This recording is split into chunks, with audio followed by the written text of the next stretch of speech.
بسم اللہ الرحمن الرحیم۔ السلام علیکم ورحمۃ اللہ۔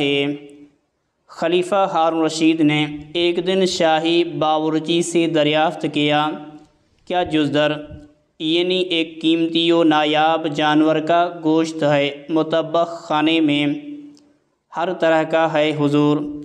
شاہی باورچی نے جواب دیا، تو آج رات کا ڈنر اسی سے ہوگا۔ رات کا کھانا لگایا گیا۔ خلیفہ ہارون رشید نے جزدر کے گوشت کا ایک نوالا منہ میں رکھا۔ پاس جعفر برمکی کھڑا تھا، وہ ہنس دیا۔ خلیفہ ہارون رشید نے دریافت کیا کہ تم ہنسے کیوں؟ جعفر نے کہا کہ بس چھوڑیے۔ ہارون رشید کہنے لگے، نہیں، جب تک بتاؤ گے نہیں میں کھانا نہیں کھاؤں گا۔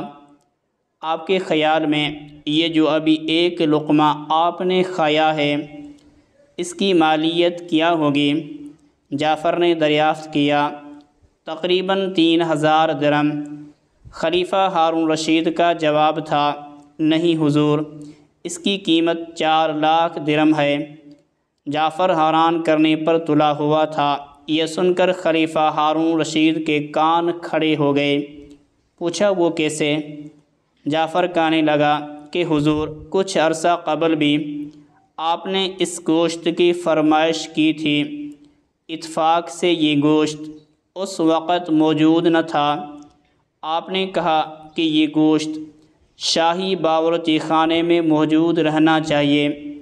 آپ تو یہ بات کر کے بھول گئے، لیکن ہر روز اس جانور کے گوشت کی فراہمی یقینی بنائی گئی، لیکن آپ نے دوبارہ فرمائش نہیں کی۔ آج کی ہے اور ابھی تک 4 لاکھ درم کا گوشت خریدا جا چکا ہے۔ بس مجھے اسی بات پر ہنسی آ گئی کہ ایک ڈش کے لیے 4 لاکھ درم ابھی تک صرف ہو چکے ہیں۔ یہ سننا تھا کہ خلیفہ ہارون رشید کا خوف کے مارے برا حال ہو گیا، زارو قطار رونے لگا کہ اس کی وجہ سے اتنا اسراف ہو گیا۔ حکم دیا کہ دسترخوان اٹھا لیا جائے اور کچھ نہ کھایا۔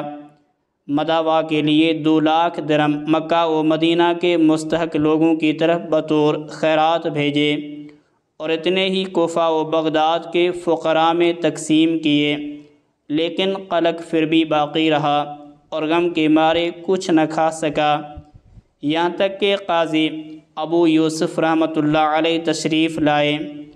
پوچھا، اس حال کی کیا وجہ ہے؟ خلیفے نے ماجرا بیان کیا۔ ابو یوسف رحمۃ اللہ علیہ نے ساتھ کھڑے جعفر برمکی سے پوچھا کہ یہ جو ہر روز جانور ذبح کیا جاتا تھا، کیا اس کا گوشت ضائع ہو جاتا تھا؟ اس نے جواب دیا، نہیں، ضائع تو نہیں ہوتا تھا، بلکہ اس کو غریب لوگوں میں تقسیم کر دیا جاتا تھا۔ ابو یوسف رحمۃ اللہ علیہ نے یہ سن کر خلیفہ کو تسلی دی کہ آپ پریشان نہ ہو، بلکہ آپ کی بدولت غریب لوگ بھی ایسا شاندار کھانا کھاتے رہے ہیں اور یہ صدقے کی مانند ہے۔ یہ سن کر خلیفے کا رنج و الم دور ہوا اور اس نے کھانا کھایا۔ اللہ عز و جل کی ان پر رحمت ہو اور ان کے صدقے ہماری مغفرت ہو، آمین بجاہ النبی الامین صلی اللہ علیہ وآلہ وسلم۔